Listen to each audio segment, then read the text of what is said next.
Good morning student. B second year में जैसा कि आपको पता है अमेरिका का संविधान चल रहा है अपना। और अमेरिका संविधान में हमने विशेषताएं कराई हैं, राष्ट्रपति की निर्वाचन विधि कराई है, राष्ट्रपति की कार्य और शक्ति कराई है। और उसी में अपना चल रहा है शक्ति पृथक्करण का सिद्धांत, सेपरेशन ऑफ पावर। आज हम शायद उसको पूरा कर लेंगे। शक्ति पृथक्करण सिद्धांत जैसा कि आपको बताया था, शासन की शक्तियों का पृथक्करण है। जैसा कि संविधान, जो अमेरिका संविधान है, उसके प्रथम 3 अनुच्छेदों में इस शक्ति पृथक्करण सिद्धांत की व्याख्या हमें देखने को मिलती है। और इसकी विस्तृत जो व्याख्या सिद्धांतकार जो रहा है, आपको बताया भी था, एक फ्रांसीसी दार्शनिक था, फ्रांसीसी दार्शनिक, नाम है मॉन्टेस्क्यू। तो मॉन्टेस्क्यू जो फ्रांसीसी दार्शनिक रहा है, इस मॉन्टेस्क्यू ने अपनी पुस्तक द स्प्राइट ऑफ लॉ में शक्ति पृथक्करण सिद्धांत का वर्णन किया है। अमेरिका के जो संविधान है और संविधान के जो पहले 3 अनुच्छेद हैं, अनुच्छेद 1, 2, 3, पहले जो 3 अनुच्छेद हैं उसी में शक्ति पृथक्करण का हमें वर्णन देखने को मिलता है। वो कैसे देखने को मिलता है? अनुच्छेद 1 जिसमें ये कहा गया है कि अमेरिका में व्यवस्थापन की शक्ति कांग्रेस में निहित होगी। अनुच्छेद 2 जो है उसमें कहा गया है कि अमेरिका में कार्यपालिका की शक्ति राष्ट्रपति में निहित होगी। अनुच्छेद जो 3 है उसमें कहा गया है कि अमेरिका में न्यायाधिकरण की शक्ति या न्याय करने की शक्ति न्यायपालिका में निहित होगी। तो ये 3 अनुच्छेद इस बात को दर्शा रहे हैं कि शासन की शक्तियां व्यवस्थापिका की कांग्रेस में है, कार्यपालिका की राष्ट्रपति में है और न्याय की शक्ति न्यायपालिका में है। तो ये चीज तो हो गई क्या कि शक्ति का पृथक्करण है। अमेरिका के संविधान में क्या चीज है? शक्ति को बांट दिया गया है, अलग अलग कर दिया गया है कि एक अंग अपना कार्य करेगा, दूसरा अंग दूसरा काम करेगा। तो ऐसे शक्ति को बांट दिया गया है। लेकिन यहाँ विद्यार्थियों, एक आशंका संविधान निर्माताओं को ये रही, उनको लगा कि कहीं ऐसा नहीं हो कि कोई भी एक अंग कहीं निरंकुश न हो जाए, कहीं शक्तियों का दुरुपयोग न करने लग जाए, कहीं तानाशाह न बन जाए। इसलिए क्या कर दिया संविधान निर्माताओं ने? शक्ति पृथक्करण के साथ साथ उसी में एक सिद्धांत और जोड़ दिया और उसका नाम है नियंत्रण और संतुलन का सिद्धांत। कंट्रोल एवं बैलेंस सिस्टम है कि हम एक अंग है जो है वो दूसरे को कैसे नियंत्रित करेगा कि कहीं एक अंग निरंकुश न बन जाए, शासन की शक्तियों का दुरुपयोग ना करने लग जाए, तानाशाह ना बन जाए। इसलिए संविधान निर्माताओं ने संविधान में ये सिद्धांत और जोड़ दिया है, वो है नियंत्रण और संतुलन का सिद्धांत। तो शासन का एक अंग दूसरे अंग पर भी नियंत्रण रखता है, संतुलन बना रहता है, ताकि जैसे एक तराजू होती है, तराजू में 2 पड़ला होते हैं, बैलेंस बना रहना चाहिए। तो ये चीज क्या है कि यहाँ संविधान में भी है कि शासन की व्यवस्था सुचारू रूप से चले, कोई भी एक अंग निरंकुश ना बने, शासन ने किसी प्रकार का अनियंत्रित व्यवहार देखने को ना मिले। इसीलिए क्या है, नियंत्रण संतुलन का सिद्धांत अमेरिका संविधान में दिखाई देता है, जिसकी व्याख्या मॉन्टेस्क्यू ने भी की है। और उसी चीज को हम यहाँ देखेंगे विद्यार्थियों कि कोई अंग दूसरे पर कैसे नियंत्रण रखता है, कि कैसे एक अंग दूसरे से नियंत्रित हो पाता है, इस चीज को अब हम जानना है। तो यहाँ हम बात कर रहे हैं कि कांग्रेस पर कैसे नियंत्रण होगा, राष्ट्रपति पर कैसे नियंत्रण होगा, कांग्रेस को कैसे नियंत्रित किया जाएगा दूसरे अंगों के द्वारा, राष्ट्रपति को दूसरे अंगों से के द्वारा कैसे नियंत्रित किया जाएगा, और जो देश की जो सर्वोच्च न्यायपालिका है, जो न्यायाधिकरण है, उसको दूसरे अंग कैसे नियंत्रित करेंगे। तो इस पर एक एक करके हम चर्चा करते हैं। पहला है कि कांग्रेस पर कैसे नियंत्रण होता है। कांग्रेस जो अमेरिका की संसद है, आपको पता है अमेरिका में संसद को क्या कहते हैं? कांग्रेस कहते हैं। तो कांग्रेस पर अन्य 2 अंगों का कैसे नियंत्रण है? आपको पता है कांग्रेस का काम कानून बनाना है, संसद है, संसद का काम ही कानून बनाना होता है, आप इस चीज को अच्छी तरह जानते हैं। तो कांग्रेस जो कानून बनाती है, अब उस पर राष्ट्रपति का भी नियंत्रण है और न्यायपालिका भी नियंत्रण है। राष्ट्रपति का तो नियंत्रण कैसे हो जाता है कि कांग्रेस द्वारा जो बनाए गए कानून होते हैं, राष्ट्रपति उन पर अपनी शक्ति का प्रयोग कर सकता है, वीटो कर सकता है। एक तो निलंबित वीटो वीटो होता है और एक होता है पॉकेट वीटो।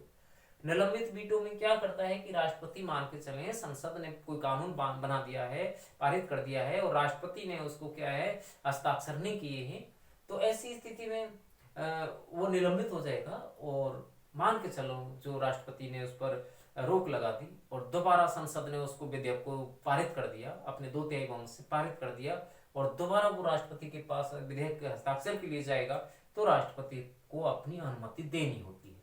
तो ये तो हो गई सामान्य स्थिति। लेकिन क्या होता है कि राष्ट्रपति जो होता है ना, राष्ट्रपति के पास एक पॉकेट वीटो भी होती है और इस पॉकेट वीटो का प्रयोग राष्ट्रपति विधेयक के अंतिम 10 दिनों में करता है। कांग्रेस के जो अंतिम 10 दिन होते हैं ना, उन 10 दिनों में वो विधेयक का इस वीटो का प्रयोग कर सकता है विधेयक में। यदि वह इस 10 दिन में अंतिम अधिवेशन के अंतिम 10 दिन में विधेयक का प्रयोग करता है तो वह उसकी पॉकेट वीटो कहलाएगी। और उसका मतलब ये होता है कि फिर वो विधेयक पारित नहीं हो पाता है, राष्ट्रपति की जेब में चला जाता है। क्या मतलब हुआ इसका कि अंतिम 10 दिन में यदि राष्ट्रपति विधेयक का अपनी वीटो का प्रयोग करता है विधेयक पर, तो वह विधेयक राष्ट्रपति की पॉकेट वीटो कहलाएगी, जेब में चला जाएगा और फिर उस पर संसद कोई भी कानून नहीं बना पाएगी। तो ये होता है उसका पॉकेट वीटो। तो यहाँ हम क्या बात देख रहे हैं कि राष्ट्रपति का नियंत्रण हो गया किस पर, कांग्रेस पर। कांग्रेस जो कानून बनाती है, लेकिन कांग्रेस के द्वारा बनाए गए कानूनों पर राष्ट्रपति की क्या है कि स्वीकृति जरूरी है, हस्ताक्षर होना जरूरी है। ये तो हो गया कांग्रेस पर किसका नियंत्रण, राष्ट्रपति का नियंत्रण। अब हम बात करते हैं कि कांग्रेस पर न्यायपालिका का क्या नियंत्रण है। आपको पता है कि न्यायपालिका जो न्याय का काम करती है और ये चीज भी देखती है, क्योंकि अमेरिका में जुडिशियल पावर है और न्यायपालिका ये भी देखती है कि कहीं कांग्रेस के द्वारा या संसद के द्वारा बनाए गए कानून संविधान के विपरीत तो नहीं है। यदि वो संविधान के विपरीत है तो उसके द्वारा बनाए गए कानूनों को न्यायपालिका कभी भी अवैध घोषित कर सकती है। इसी को बोलते हैं न्यायिक पुनरावलोकन की शक्ति। ये अपने भारत में भी है जो कि अमेरिका से ली गई है। तो ये क्या हो गया, नियंत्रण की शक्ति हो गई कि कांग्रेस पर राष्ट्रपति का भी नियंत्रण हो गया और किसका हो गया, न्यायपालिका का भी नियंत्रण हो गया। अब हम बात करते हैं कि राष्ट्रपति जो होता है, राष्ट्रपति जो कार्यपालिका का प्रधान होता है, मुखिया होता है, देश का संचालक होता है। अब इस पर भी नियंत्रण है, निरंकुश न हो पाए राष्ट्रपति, इसलिए राष्ट्रपति पर न्यायपालिका का भी नियंत्रण है और किसका नियंत्रण है, कांग्रेस का भी नियंत्रण है। अब हम बात कर लेते हैं कि कांग्रेस का क्या नियंत्रण है। जैसे कि हम जानते हैं कि राष्ट्रपति कांग्रेस की अनुमति से युद्ध की परिस्थितियां पैदा कर सकता है, युद्ध की परिस्थिति पैदा कर सकता है, युद्ध की घोषणा कर सकता है। तो राष्ट्रपति ऐसा कर सकता है, दूसरे देश से संधि कर सकता है, समझौता कर सकता है राष्ट्रपति। लेकिन आपको याद रखना है कि राष्ट्रपति जो भी संधि करेगा, समझौता करेगा, घोषणा करेगा, उस पर कांग्रेस की मोहर या कांग्रेस की सहमति होना बहुत जरूरी है। यदि कांग्रेस राष्ट्रपति द्वारा की गई उद्घोषणा को मंजूर नहीं देती है या उसके द्वारा की गई संधि को अपनी संसद में पारित नहीं कर पाती है, तो वो राष्ट्रपति की घोषणा, राष्ट्रपति के हस्ताक्षर बेकार हो जाते हैं, कोई मतलब नहीं रहता है। जैसे कि आप समझ सकते हैं कि अमेरिका का राष्ट्रपति था वुडरो विल्सन। ये उस समय की बात है कि जब वो पहला विश्व युद्ध खत्म हो गया और एक अंतरराष्ट्रीय संस्था राष्ट्र संघ बनने जा रहा था। तो राष्ट्र संघ की स्थापना जब हुई थी, वुडरो विल्सन ही उसका निर्माता था। तो ऐसी स्थिति में राष्ट्र संघ जब बना तो उस समय क्या है कि अमेरिका राष्ट्रपति ने तो उस पर क्या है कि हस्ताक्षर कर दिए, लेकिन उस पर कांग्रेस ने अपनी मोहर नहीं लगाई। कांग्रेस ने उसको राष्ट्रपति के द्वारा की गई संधि को या जो समझौता था उसको अपनी मंजूरी नहीं दी और यही कारण था कि अमेरिका राष्ट्र संघ का सदस्य नहीं बन सका। तो इस चीज से आप जान गए कि अमेरिका के जो राष्ट्रपति है उस पर कांग्रेस का नियंत्रण होता है। अब अमेरिका के राष्ट्रपति पर देखो न्यायपालिका का भी नियंत्रण होता है। न्यायपालिका एक तरीका से राष्ट्रपति के द्वारा किए गए जो कार्य हैं अवैध हैं, यदि देश के खिलाफ हैं, देशद्रोही कार्य किए गए हैं, तो ऐसी स्थिति में कांग्रेस तो उसको महाभियोग से हटा ही सकती है देशद्रोह की स्थिति में, साथ ही साथ महाभियोग लगाएगी और हटा देगी। और राष्ट्रपति के कार्य अनुचित हैं तो न्यायपालिका भी उनको अवैध घोषित कर सकती है। तो राष्ट्रपति पर किसका नियंत्रण हो गया? कांग्रेस का नियंत्रण हो गया। कांग्रेस के द्वारा उसकी की गई संधियों की अनुमति मिलना जरूरी है राष्ट्रपति से। राष्ट्रपति ने जो संधि की है कांग्रेस से उसका पारित होना जरूरी है। राष्ट्रपति यदि अनुचित कार्य कर रहा है, देशद्रोही भ्रष्टाचार के कार्य में लिप्त है, संविधान के विरुद्ध काम कर रहा है, तो कांग्रेस उसको महाभियोग लगा करके पद से हटा सकती है। तो ये नियंत्रण हो गया, कांग्रेस का नियंत्रण किस पर हो गया? राष्ट्रपति का, राष्ट्रपति पर नियंत्रण हो गया। और राष्ट्रपति पर नियंत्रण न्यायपालिका का भी है। न्यायपालिका राष्ट्रपति के द्वारा की गई कार्य को अवैध घोषित कर सकती है। यदि उसको लगता है कि राष्ट्रपति के कार्य अनुचित हैं तो वह अवैध घोषित किए जा सकते हैं। ये राष्ट्रपति पर नियंत्रण हो गया।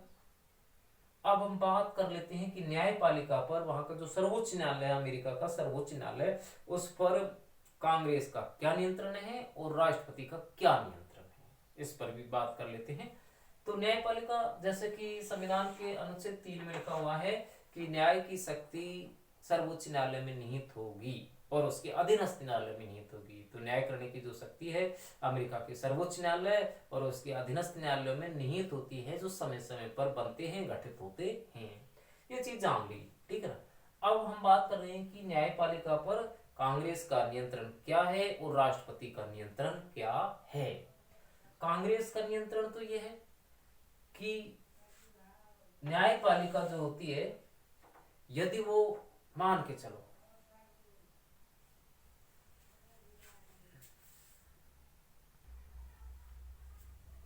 हाँ, तो विद्यार्थियों, जैसे कि हम बात कर रहे थे कि जैसे कांग्रेस है और राष्ट्रपति है, ये एक दूसरे से नियंत्रित होती हैं, ऐसे ही जो न्यायपालिका है वो भी कांग्रेस से और राष्ट्रपति से नियंत्रित होती है। तो वो कैसे नियंत्रित होती है? जैसे कि आपको पता है अमेरिका में जो न्यायपालिका है कांग्रेस की तरह एक अपने आप में स्वतंत्र है, लेकिन ये नियंत्रित भी होती है। जो 3 अनुच्छेद है उसमें बताया हुआ है कि न्याय करने के लिए न्यायपालिका होगी।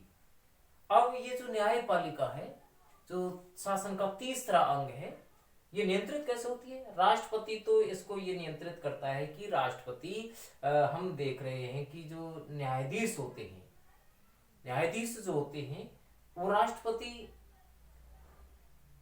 के द्वारा नियंत्रित होते हैं और न्यायाधीश जो है वो कांग्रेस के द्वारा भी नियंत्रित होते हैं। तो वो कैसे कैसे नियंत्रित हो रहे हैं ये चीज जाने कि जो कांग्रेस है, मान के चले न्यायाधीशों ने कोई मान के चले किसी व्यक्ति को मृत्यु दंड का आदेश दे दिया, तो राष्ट्रपति उस मृत्यु दंड के आदेश को कम कर सकता है, क्षमा कर सकता है, माफ कर सकता है।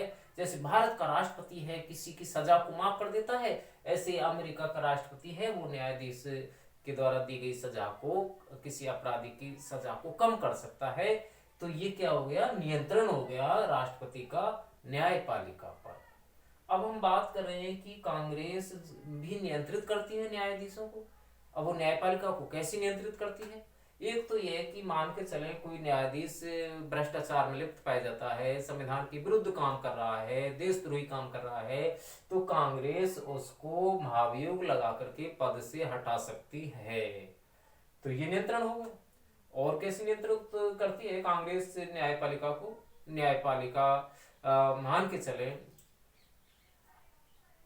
कि उसको हटा सकती है, महाभियोग लगा करके हटा सकती है। साथ ही साथ सदस्य संख्या भी तय करती है कि जो न्यायपालिका में कितने न्यायाधीश होंगे। ये काम किसका है? कांग्रेस का है। कांग्रेस उसकी सदस्य संख्या तय करती है। अब और भी तय करती है, वो वेतन भत्ते भी तय करती है कि न्यायाधीशों को कितना वेतन भत्ता मिलेगा, सदस्य संख्या क्या होगी, क्या उनकी शक्ति और कार्य होंगे, ये सब तय करने का काम कांग्रेस का हो गया। तो इस प्रकार से कांग्रेस न्यायपालिका पर नियंत्रण का काम भी करती है। तो यहाँ हमने क्या देखा विद्यार्थियों कि कोई भी अंग पूर्णतः स्वतंत्र नहीं है, पूर्णतः निरंकुश नहीं है। एक अंग दूसरे अंग के द्वारा नियंत्रित है, संतुलित है। और इसीलिए अमेरिका संविधान की एक अद्भुत विशेषता क्या बनती है कि अमेरिका में शक्ति पृथक्करण के साथ साथ नियंत्रण और संतुलन का सिद्धांत देखने को मिलता है। जहां एक अंग अपने आप में स्वतंत्र है, वहीं दूसरी रूप में वो हम देख रहे हैं कि व्यावहारिक रूप में वो नियंत्रित भी होता है। सैद्धांतिक रूप से स्वतंत्र लग रहा है लेकिन व्यावहारिक रूप से वो नियंत्रित भी है। और ऐसा होने के बावजूद हमको क्या लग रहा है कि अमेरिका में नियंत्रण और संतुलन का सिद्धांत दिखाई देता है। तो यहाँ आपका ये नियंत्रण संतुलन का सिद्धांत हो गया। अब इसकी कुछ आलोचनाएं बची हैं, महत्व बचा है जो अगली वीडियो में होगा। धन्यवाद।